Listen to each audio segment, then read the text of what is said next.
అమ్మా భవానీ లోకాల నేలే ఓంకార రూపమమ్మా, తల్లి నీ మహిమల్ని చూపవమ్మా.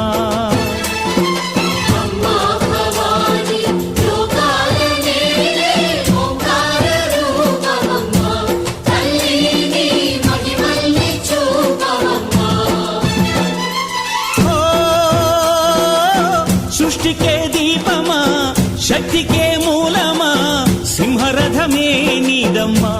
అమ్మ దుర్గమ్మ భక్తులను దీవించుమా.